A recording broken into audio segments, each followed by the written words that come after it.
Hello दोस्तों, good evening to all of you. साथियों, जैसा कि हम लगातार लाइब्रेरी इंफॉर्मेशन साइंस की अगर आरपीएससी की दृष्टि से देखा जाए तो यूनिट फर्स्ट के लिए पुस्तकालय का जो आधारभूत है वहाँ से लेके हम कंटिन्यू भी एसोसिएशन जो है पढ़ रहे हैं साथियों। और उसी कड़ी में हमने 4-5 जो है एसोसिएशन पढ़ लिए थे, लेकिन बीच में जैसा कि आप लोगों को पता है मौसम की भी थोड़ी सी ऐसी ही गंभीर हालत रही, जिस वजह से भी क्या है गाँव होते हुए भी मैं क्लास नहीं ले पाया साथियों ना। और दूसरा कारण ये रहा कि अभी कोहा की जो है हैंड्स ऑन सेमिनार कॉन्फ्रेंस थी जयपुर में, तो मैं उसमें भाग लेने की वजह से जो है आपकी क्लासेस मिस हो पाई साथियों, जिसके लिए मुझे काफ़ी दुख हुआ है, खेद है। तो साथियों, अब मैं एक चीज़ तो आपको विश्वास दिलाता हूँ कि अब जो हमारी क्लासेज होगी कंटिन्यू होगी, है ना। हम एक भी दिन उसको मिस नहीं करेंगे साथियों, है ना। क्योंकि मुझे खुद को काफ़ी अफसोस होता है कि यार जो बच्चे वेट कर रहे हैं क्लास देखने का, उनको अगर टाइम पे क्लास नहीं मिल रही तो वो कैसा फील करते हैं। क्योंकि कंटिन्यू आपको पता है आपके जो एग्ज़ाम है जो बिल्कुल पास में है, तो उसको दृष्टि रखते हुए अब जो है आपकी क्लासेस कंटिन्यू होगी। कभी हम क्लास मिस नहीं करेंगे साथियों, चाहे कोई सी भी कंडीशन हो, डेली आपकी क्लास लेने की हर जो है कोशिश, हर संभव कोशिश हम करेंगे साथियों। तो आज की क्लास में अब समय खराब नहीं करते हुए स्टार्ट करते हैं साथियों। सबसे अच्छा टॉपिक IATLIS है ना। कंटिन्यू जो एसोसिएशन हम पढ़ रहे हैं उनमें से आपको पता है डायरेक्ट हर एग्ज़ाम में एक ना एक क्वेश्चन ज़रूर पूछा जाता है। तो IATLIS से भी एक ना एक क्वेश्चन हर एग्ज़ाम में पूछा जाता है ना। तो देखेंगे, अब इससे बाहर आपका कुछ है नहीं।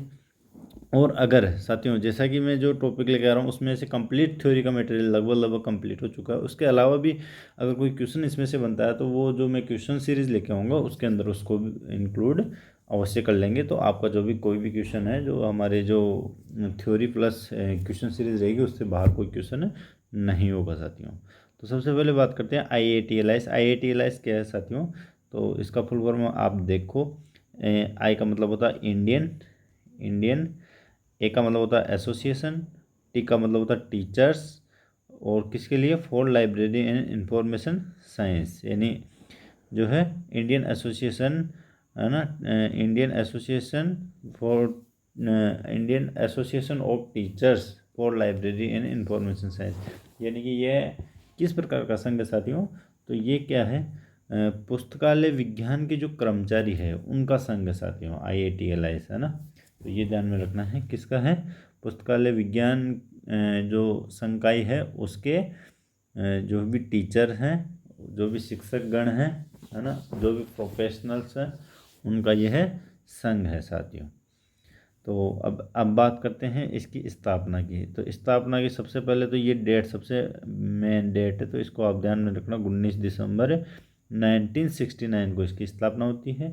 स्थापना में किस प्रकार से हुई, क्या क्या योगदान रहा, कहाँ से लेके किस तरीके से ये एक पुस्तकालय शिक्षकों का संघ जो है किस प्रकार से प्रकट हुआ, उसके बारे में हम विस्तृत रूप से अभी देखेंगे। तो सबसे पहले मुख्य बात तो ये है कि इसकी स्थापना 19 दिसंबर 1969 को होती है साथियों। वहीं अगर बात करें तो इसके जो प्रेसिडेंट है ना, तो सबसे पहला प्रेसिडेंट यानी 19 दिसंबर 1969 को जब इसकी स्थापना हुई तब इसका पहला प्रेसिडेंट बनाया गया था प्रोफेसर एस बसरुद्दीन को, है ना। ये आपको नाम बिल्कुल ध्यान में रखना है, क्योंकि एग्जाम में क्या है ऐसे कैसे डायरेक्ट क्वेश्चन जो है पूछा जाता है कि प्रेसिडेंट, पहला प्रेसिडेंट, सबसे पहले जब इसकी स्थापना हुई IATLIS की तो उसका प्रेसिडेंट, उसका अध्यक्ष किसको बनाया गया साथियों? तो एस बसीरुद्दीन को इसका प्रोफेसर बनाया गया है। आगे हम बात करें तो वर्तमान में एट प्रेजेंट इसका प्रेसिडेंट कौन है साथियों? तो इसका एट प्रेजेंट प्रेसिडेंट है प्रोफेसर रमेश, है ना।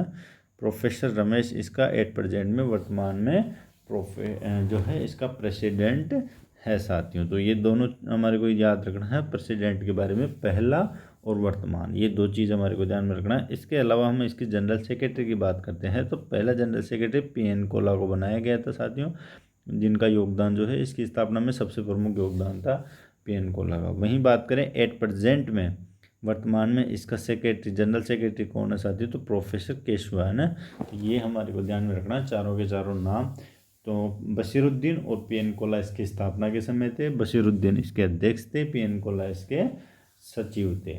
वहीं अगर वर्तमान की बात करें तो रमेश जी इसकी क्या है, प्रेसिडेंट है, और केशव जी क्या है, इसके जनरल सेक्रेटरी। तो ये चीज़ हमारे को सबसे मेन इम्पोर्टेंट है।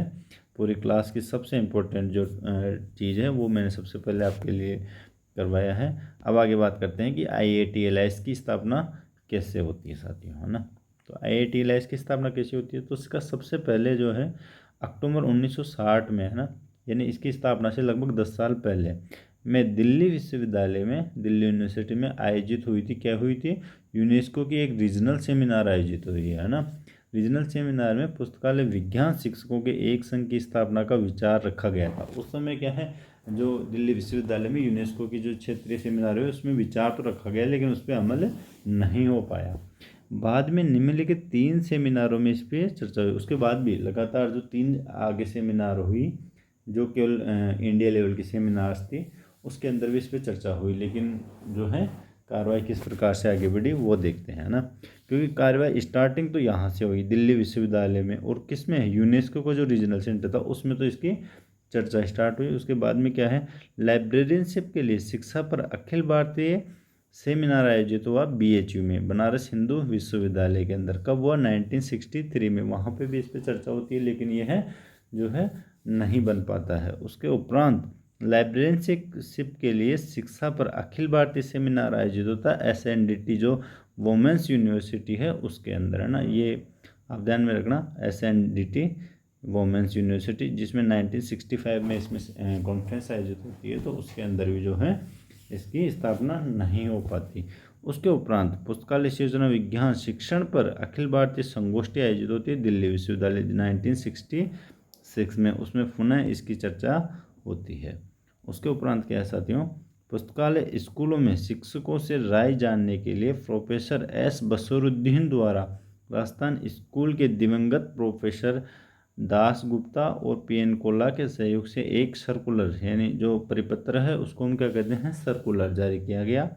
1966 में दिल्ली सेमिनार में इसी मुद्दे की समीक्षा की गई, लेकिन कोई नतीजा नहीं निकला। यानी 1966 तक तो जो है इस संघ को बनाने के ऊपर कोई नतीजा नहीं निकल पाया कि किस तरीके से हम इसकी स्थापना करें, क्या क्या किस तरह का ये संगठन होना चाहिए।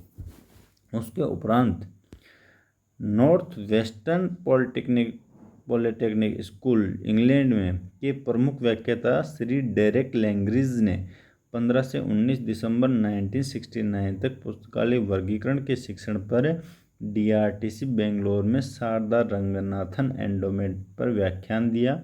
इसने पुस्तकालय विज्ञान के शिक्षकों के लिए एक संगठन बनाने के मुद्दे पर चर्चा करने का आकस्मिक अवसर प्रदान किया। तो सबसे जो मुख्य रोल होता है साथियों, स्टार्टिंग तो हमने दिल्ली विश्वविद्यालय से की थी, लेकिन इसकी स्थापना में सबसे मुख्य रोल किसका रहता है, शारदा रंगनाथन एंडोमेंट, है ना, जो कहाँ पे है, DRTC के अंदर, बेंगलोर के अंदर है। उसमें जो किसने व्याख्यान दिया था, तो इन्होंने, किसने, डेरेक लैंग्रिज का जो व्याख्यान था इसकी स्थापना के ऊपर, उनका जो व्याख्यान था उस पर, उसी की वजह से जो है आज आपके सामने IIT-LIS आया है, ये मान के चलना है साथियों, है ना। आगे बात करें साथियों, तो 19 दिसंबर 1969 को DRTC में पी.एन. कोल्ला द्वारा श्री C.K. लैंग्रिज की अध्यक्षता में शारदा रंगनाथन एंडोमेंट व्याख्यान में भाग लेने वाले पुस्तकालय विज्ञान के शिक्षकों की एक बैठक बुलाई गई थी, जिसमें भारत में पुस्तकालय शिक्षा को आगे बढ़ाने के लिए एक राष्ट्रीय पेशेवर संगठन, Indian association of the teachers of library and information science का जन्म हुआ। तो यहाँ से इस संगठन का जो है जन्म होता है 19 दिसंबर 1969 को। इसके उपरांत IIT-LIS की आम सभा की बैठक 21 दिसंबर 1970 को श्री P.B. राय की अध्यक्षता में सदस्यों का वितरित संविधान के मसौदे को अपनाने के लिए आयोजित की जाती है। इसके उपरांत आज वर्तमान में IIT-LIS जो है शिक्षकों को एक मजबूत और जीवंत पेशेवर है ना। ये किसका संघ है, सबसे मेन ध्यान रखना, यह है शिक्षकों का संघ है ना, न कि छात्रों का संघ है ना, ये ध्यान रखना। और किसके, LIS के, लाइब्रेरी एंड इंफॉर्मेशन साइंस के जो शिक्षक है उन्हीं का ये है संघ है, जिसमें 575 से अधिक सदस्य हैं। दिसंबर 2008 से भारत और विदेशों जैसे नाइजीरिया, चीन, गणराज्य और USA के 150 से अधिक LIS शिक्षक और पेशेवर इस पेशेवर निकाय के सदस्य बन गए हैं। तो ये इसकी स्थापना का जो है लगभग कंप्लीट हो चुका है साथियों। अब बात करते हैं इस संघ के अधीन क्या क्या जो है चल रहा है ना। तो सबसे पहले एक लिसर्ट इंडिया है ना। लिसर्ट इंडिया क्या है तो साथियों यह एक चर्चा मंच है ना। तो देखो ये क्या है, भारत में LIS शिक्षा अनुसंधान और प्रशिक्षण पर एक संचालित विद्वान चर्चा सूची दिसंबर 2008 में IATLIS द्वारा लॉन्च की गई, जिसमें 166 सदस्य है। यानी लिसर्ट इंडिया क्या है साथियों, तो ये एक विद्वान चर्चा सूची है। क्या है, विद्वान जो है चर्चा सूची है, जो 2008 में IATLIS द्वारा जारी करी गई है।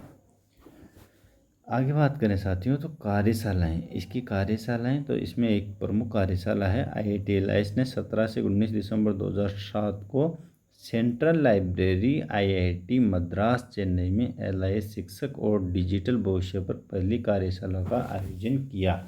यानी लाइब्रेरी इंफॉर्मेशन साइंस के शिक्षक और डिजिटल भविष्य पर जो है इन्होंने IIT मद्रास की जो सेंट्रल लाइब्रेरी है उसमें कार्यशाला का आयोजन किया। और किस लेवल की कार्यशाला थी, तो वो राष्ट्रीय लेवल की कार्यशाला का आयोजन किया गया।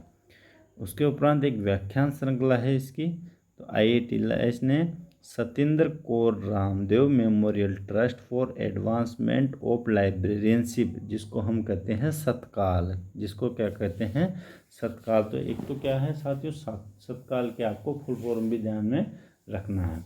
और सतकाल की फुल फॉर्म होती है Satyendra Kaur Ramdev memorial trust for advancement of librarianship के सहयोग से अपनी व्याख्यान श्रृंखला शुरू की है। तो IATLIS की जो व्याख्यान श्रृंखला है वो किसके सहयोग से शुरू की गई है, तो सतकाल के सहयोग से। पहला IATLIS सतकाल वार्षिक व्याख्यान IATLIS राष्ट्रीय सम्मेलन के दौरान पूरे भारत में सार्वजनिक पुस्तकालय सेवाओं को बढ़ावा देने में RRLF की भूमिका के विषय पर आयोजित हुआ था। तो ये भी हमारे को ध्यान रखना है, इसका जो पहला व्याख्यान है वह किस पे, तो पूरे भारत में सार्वजनिक पुस्तकालय सेवाओं को बढ़ावा देने में RRL की क्या भूमिका, उसके ऊपर IATLIS का पहला व्याख्यान जो है आयोजित किया गया। अब साथियों एक और क्वेश्चन इसमें एग्ज़ाम की दृष्टि से अगर देखा जाए तो एक बहुत अच्छा क्वेश्चन इसमें से पुटअप होता है। आपको अगर डायरेक्ट मानो सपोज करो क्वेश्चन आता है एग्ज़ाम में कि पूरे भारत में सार्वजनिक पुस्तकालय सेवाओं को बढ़ावा देने में RRLF की भूमिका पर व्याख्यान श्रृंखला है ना, व्याख्यान श्रृंखला किसके द्वारा आयोजित की गई है, तो किसके द्वारा, IATLIS के द्वारा। ये हमारा आंसर होना चाहिए साथियों। नहीं तो अन्यथा अगर आप ये नहीं देखोगे, अगर किसी ने इसका आंसर RRLF ही कर दिया तो वो गलत हो जाएगा। इसका आंसर क्या होगा, IATLIS। तो ये विषय हो गया, इस विषय पर है ना। पर 27 नवंबर 2009 को जो है ये आयोजित हुई थी, और ये है ना कहाँ पे, यूनिवर्सिटी ऑफ बुर्दवान में है ना, यूनिवर्सिटी ऑफ बुर्दवान में यह आयोजित हुई थी। इसी प्रकार से आगे देखें साथियों तो भविष्य की योजनाएं। अब IATLIS की भविष्य की क्या क्या योजनाएं हैं साथियों, वह हम देखेंगे। IATLIS जल्द ही एक सहकर्मी समीक्षा पत्रिका IATLIS journal of library education and research शुरू करने की योजना बना रहा है। तो आपको ध्यान में रखना है IATLIS journal of library education and research की शुरुआत कौन करने जा रहा है साथियों। यानी आपको IATLIS नहीं देगा, अगर एग्जाम में देगा तो आपको देगा journal of library education and research, जो पत्रिका है, जो किस प्रकार की पत्रिका है, सहकर्मी समीक्षा है ना, पीर रिव्यू। सहकर्मी को क्या कहते हैं हम, पीर रिव्यू जर्नल है ना। तो पीर रिव्यू जर्नल की जो शुरुआत की जा रही है किस नाम से, journal of library education and research के नाम से किसके द्वारा शुरू की जाने की योजना बनाई जा रही है, तो IATLIS के द्वारा। अब बात करें साथियों तो इसके प्रकाशन वर्तमान में इसके प्रकाशन कौन कौन से हैं। किसकी बात हो रही है यहाँ पे, IATLIS के। तो IATLIS के प्रकाशन कौन कौन से हैं। सबसे पहले है LIS education research and training vision 2020। तो आपको एग्जाम में पूछा जा सकता है कि LIS education research and training vision 2020 किसका प्रकाशन है। तो किसका प्रकाशन है, IATLIS का। आगे देखें साथियों, LIS शिक्षा का बदलता चेहरा। तो LIS शिक्षा का बदलता चेहरा, यह प्रकाशन किसका है, तो IATLIS का, है ना। इस तरीके से आपको आंसर देना। आगे बात करते हैं IATLIS के पुरस्कार की। IATLIS के द्वारा किस किस क्षेत्र में पुरस्कार दिया जाता है। तो सबसे पहले ध्यान रखना है, यह शिक्षकों, पेशेवर और शोधकर्ता जो रिसर्चर होते हैं उनको जो है पुरस्कार के लिए आमंत्रित किया जाता है। यानी इन्हीं क्षेत्र में जो है इन्हीं लोगों को जो है यह पुरस्कार देता है। यानी किस किस को, शिक्षकों, पेशेवरों और शोधकर्ताओं को। तो IATLIS निम्नलिखित पुरस्कारों के लिए जो है नामांकन आमंत्रित करता है।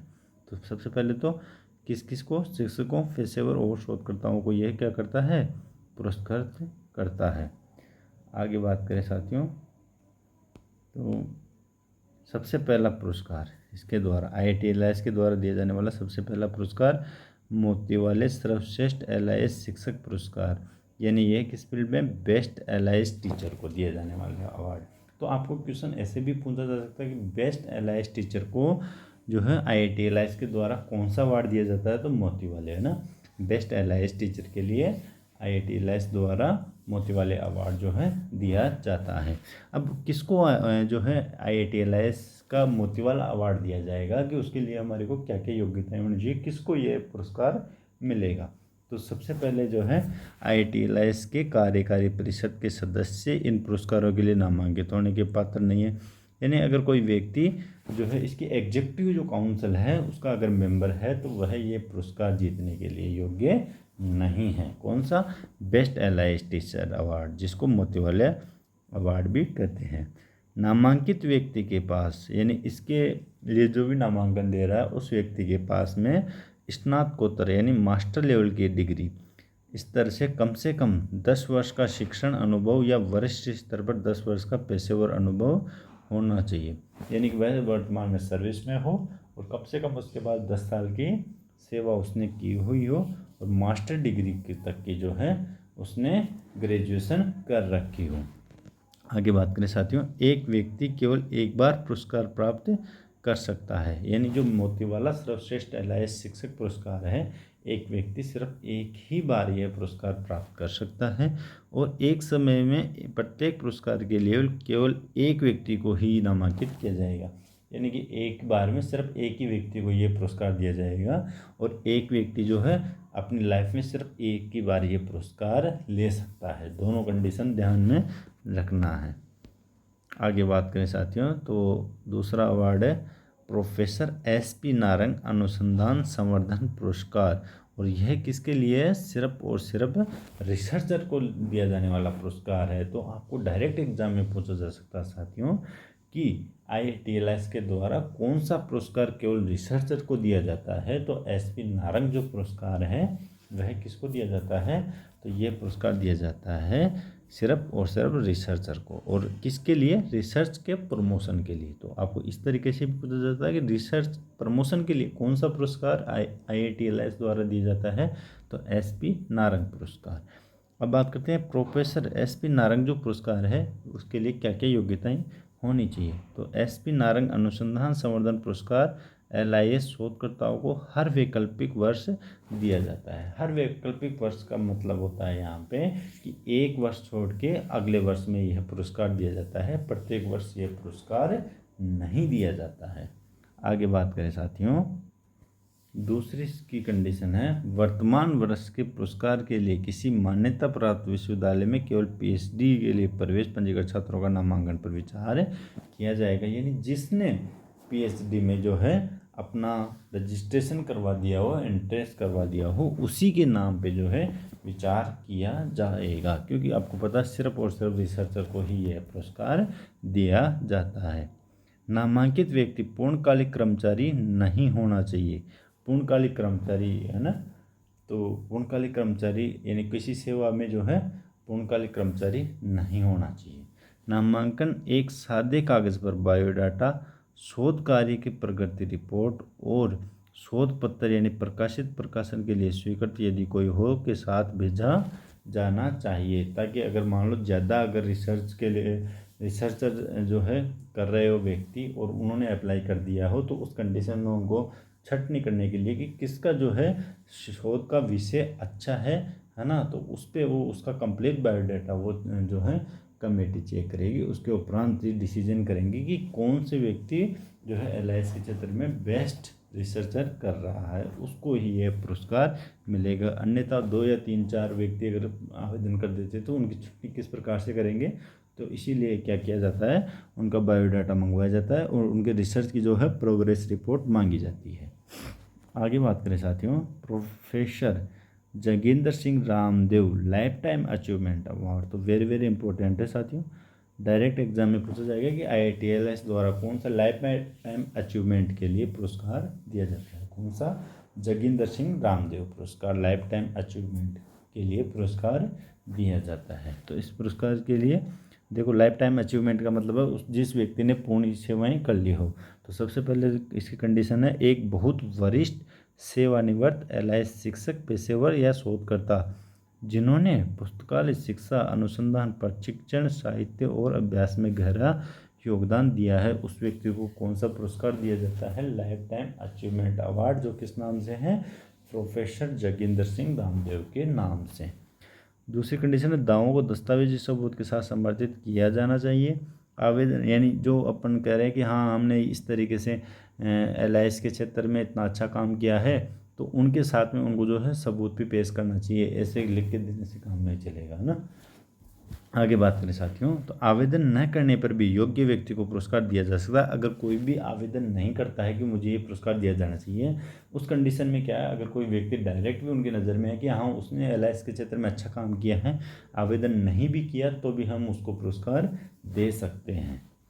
आगे बात करें साथियों, तो श्रीमती रत्ना लक्ष्मण राव सर्वश्रेष्ठ महिला एलआईएस शिक्षक व्यावसायिक पुरस्कार, तो जो है सर्वश्रेष्ठ महिला लाइब्रेरी इंफॉर्मेशन साइंस शिक्षक और व्यावसायिक पुरस्कार किस नाम से दिया जाता है, तो श्रीमती रत्ना लक्ष्मण राव के नाम से। किसको, सर्वश्रेष्ठ महिला एलआईएस शिक्षक को, है ना, तो कौन सा अवार्ड, श्रीमती रत्ना लक्ष्मण अवार्ड। अब इस अवार्ड के लिए क्या क्या कंडीशन है, तो IITLS के कार्यकारी परिषद के सदस्य इन पुरस्कारों के लिए नामांकित होने के पात्र नहीं है। दूसरा है नामांकित व्यक्ति के पास स्नातकोत्तर स्तर पर कम से कम 10 वर्ष का शिक्षण अनुभव या वरिष्ठ स्तर का 10 वर्ष का पेशेवर चाहिए, वह सेवा में होना चाहिए। एक व्यक्ति केवल एक बार पुरस्कार प्राप्त कर सकता है ना। इसके अलावा बायोडाटा वगैरह उसको भेजना पड़ेगा। नामांकनों पर IITLS कार्य समिति द्वारा जो है उसके द्वारा विचार किया जाएगा और उसके द्वारा जो फाइनल किया जाएगा उसी को ये पुरस्कार दिया जाएगा। तो अगर इस पुरस्कार में एक कंडीशन है साथियों, यदि देखो आपको, यदि समिति के अधिकांश सदस्यों को लगता है कि उस पुरस्कार के लिए कोई उपयुक्त नहीं पाया गया तो वह पुरस्कार नहीं दिया जाएगा। यानी अगर कोई किसी भी इन जो पुरस्कार है उसमें से अगर लगता है कमेटी को कि ये पुरस्कार इनमें से जिन्होंने आवेदन किया है वो कोई भी इस पुरस्कार को प्राप्त करने के लिए योग्य नहीं है, तो ज़रूरी नहीं है कि फिर भी ये पुरस्कार दिया जाए। उस कंडीशन में क्या होगा कि किसी भी व्यक्ति को ये पुरस्कार नहीं दिया जाएगा। आगे बात करें साथियों, तो देखो एक चीज़ ध्यान रखना, इवन 2 नए पुरस्कार जब भी चालू हुए हैं तो लेटेस्ट के 2 नए अगर पुरस्कार पूछेंगे तो अपन ने जो ऊपर अभी हाल ही में पढ़े हैं उनमें से 2 पुरस्कार है। एक तो SP नारंगर रिसर्च प्रमोशन वाला, एक Joginder Singh life time achievement. तो ये जो इसके लेटेस्ट पुरस्कार है उसकी श्रेणी में आने वाले पुरस्कार है, दोनों पुरस्कार है ना। तो ये ध्यान रखना, इसके लेटेस्ट जो श्रेणी में आने वाले पुरस्कार है, नवीनतम पुरस्कारों की श्रेणी में SP नारंग रिसर्चर अवार्ड और Joginder Singh Ramdev life time achievement award, ये 2 अवार्ड इसके लेटेस्ट अवार्ड की श्रेणी में आते हैं। अब सबसे जो है महत्वपूर्ण बात कि इसकी सदस्यता हेतु क्या पात्रता होनी चाहिए, है ना। IATLIS की सदस्यता हमारे को अगर मेंबरशिप लेनी है तो उसके लिए क्या क्या जो है पात्रता होनी चाहिए। तो सबसे पहले बात करें IATLIS पुस्तकालय और सूचना विज्ञान के शिक्षकों, पुस्तकालय के कर्मचारियों, शोधकर्ताओं, छात्रों और पुस्तकालय और सूचना विज्ञान शिक्षा अनुसंधान में रुचि रखने वाले अन्य लोगों को एसोसिएट सदस्यों के रूप में शामिल होने के लिए आजीवन सदस्यता प्रदान करता है, यानी कि लाइफ टाइम जो है मेंबरशिप ये है देता है इन व्यक्तियों को, है ना। अब बात करें कि इसके लिए कोई क्या चार्ज क्या लगेगा, तो चार्ज की अगर बात करें तो 1,000 रुपये जो है इसकी 1000 है ना, जो है इसकी आजीवन सदस्य लाइफ टाइम की मेंबरशिप है ना, ये एनुअल फीस नहीं है साथियों। 1,000 रुपये आपके जीवन भर के लिए लगेंगे और आपको मेंबरशिप मिल जाएगी IATLIS की। और अगर हम इसका अगर स्मार्ट कार्ड बनवाना चाहें तो उसके लिए 50 रुपये आपको अतिरिक्त देना पड़ेगा। उसके बाद में आपकी IATLIS का स्मार्ट कार्ड भी आपके लिए बन जाएगा। तो इस तरीके से जो है आज की क्लास में इतना ही साथियों, और मैं आपको वादा करता हूँ कि अब हम जो है कंटिन्यू क्लास लेके आएंगे, कभी भी कोई सा भी दिन जो है मिस नहीं करेंगे। अगर कोई ऐसी कंडीशन आ जाती है तब बात अलग है, बाकी जो है हर जो भी संभव कोशिश हो सकेगी हम कंटिन्यू क्लास को रखेंगे साथियों।